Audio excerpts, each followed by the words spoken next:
promesse des champs. Pour toi qui pars, toi qui reviens, on a mis des fleurs aux chansons, beaucoup de musique au balcon, et tout l'été dans un jardin. Oui, tout l'été dans un jardin.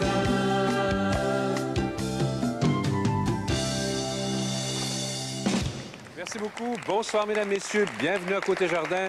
C'est vendredi. On a encore beaucoup de monde à vous présenter et je commence tout de suite avec votre permission.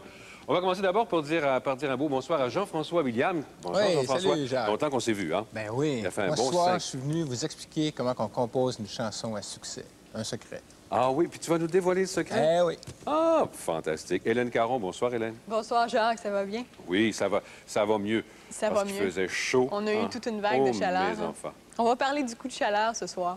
D'accord, avec plaisir.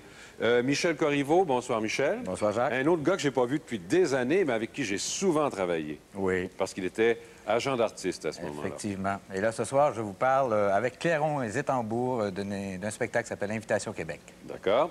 FD, bonsoir FD. Bonsoir. Première fois qu'on se rencontre, FD, Oui. je pense. Premier 45 tours ce soir? C'est ça. D'accord, on a bien hâte. Alain Lamontagne, salut Alain. Ça, c'est pas la première fois qu'on se rencontre. Non, pas trop. Mais c'est toujours un beau plaisir de te rencontrer puis de t'écouter. Tu vas nous parler de tes projets ce soir, Alain? Ah oui. Entre autres.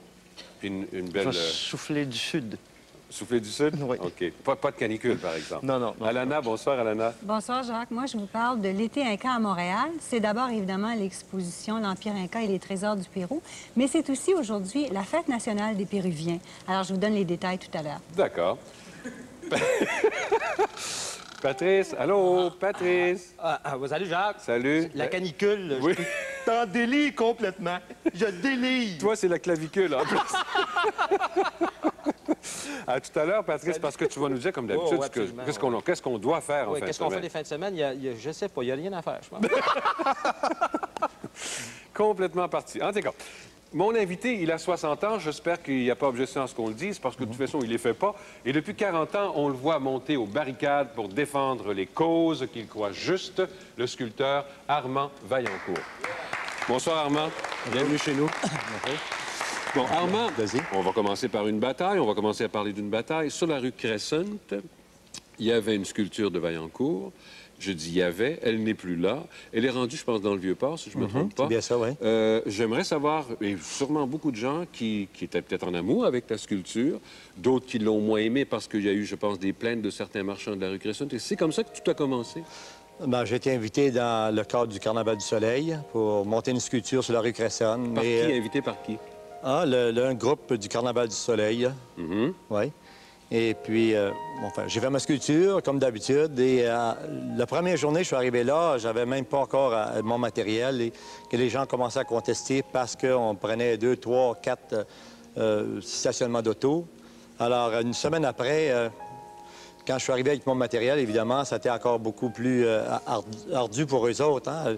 J'avais à peu près 12 tonnes d'acier, des barils, tout ça. Ça dérange un Et peu. là, il y a une contestation, il y a eu une pétition qui a été signée contre la sculpture. Et ça a continué. Mais quand tu parles, bon, il y a des gens qui étaient contre, mais est-ce qu'il y a quand même des gens qui ont essayé de sauver la sculpture, qu'elle ne déménage pas, qu'elle reste là? C'est-à-dire que j'ai fait signer avec une amie à moi, Joanne Beaulieu, on a fait signer une pétition au nord de la rue Crescent, en haut de Maisonneuve. Et on a eu 40 commerçants, des habitants du lieu qui étaient d'accord à ce qu'elle reste là. Il y a eu peut-être 10 à 12 à 15 personnes qui étaient contre, surtout les commerçants, les commerçantes qui étaient en face et qui n'aimaient pas du tout, surtout les propos politiques qui étaient là. Et ça s'appelle l'industrie de la mort, en gros. Et j'ai dénoncé 32 compagnies qui sont dans la périphérie de Montréal, la ceinture de Montréal, qui font le commerce des armes actuellement.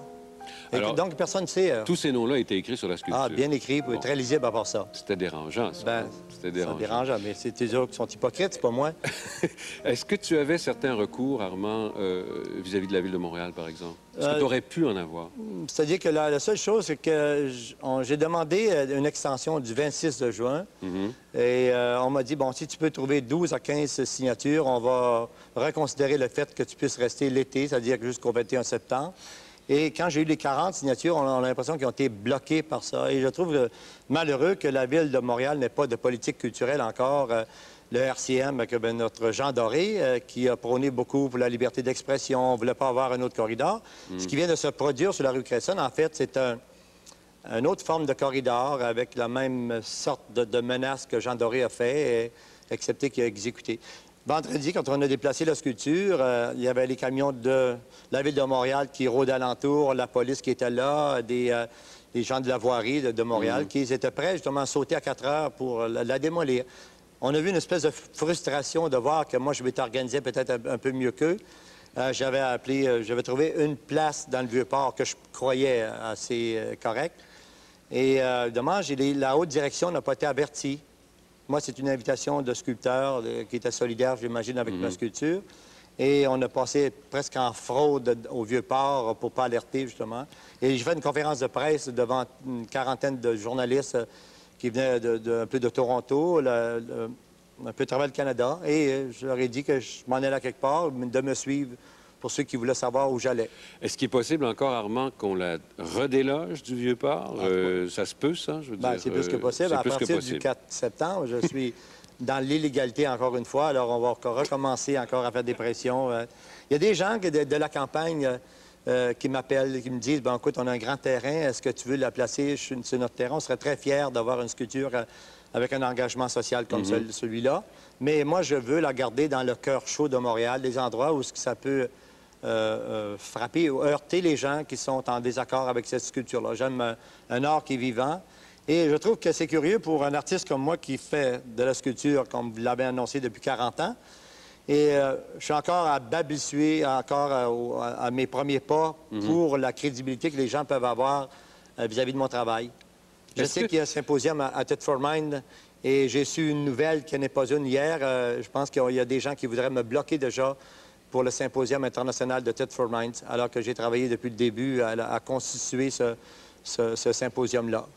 Est-ce que l'art, Armand, doit toujours être au service d'une cause? L'art, c'est la vie. La vie, c'est une chose qui bat à plein cœur. Et je pense que ceux qui ont du courage doivent se tenir debout devant l'oppression, les injustices sociales, le manque à gagner pour une grande partie du peuple québécois aussi. Et à l'échelle internationale, on voit toutes les horreurs qui se passent actuellement. Il y a des guerres. Et nous, les riches des pays riches, les pays occidentaux, on fait le commerce des armes, on s'enrichit. Il y a justement un contestataire de la rue Cresson qui dit, bon, ben écoutez, ça donne du travail à ceux qui n'en ont pas, les usines de guerre, et ça tue d'autres personnes, dont c'est kit-kit, c'est 0-0. Alors, à partir d'un raisonnement comme celui-là, on ne peut pas se tromper sur l'avenir de la planète. On a encore bien la corruption, la pollution, la drogue aussi, qui est un problème extraordinaire à travers la planète. On a des milliards tout le monde s'assiffe un peu de coke ici et là, et je trouve qu'on fait un travail qui est absolument négatif pour la survie de l'humanité. En terminant, Armand, j'aimerais ça qu'on montre quelque chose que tu nous as apporté aujourd'hui. Juste en t'étirant le bras un petit peu, on va montrer... Qui est la même bataille, en fait. Hein? C'est un jardin. Un jardin terrestre, ça s'appelle Auprès de mon arbre, je vivais heureux. Qui est en plein centre, d'ailleurs. Puis il y a des fantômes partout aussi. Ben oui, ça me rappelle ma jeunesse. Hein?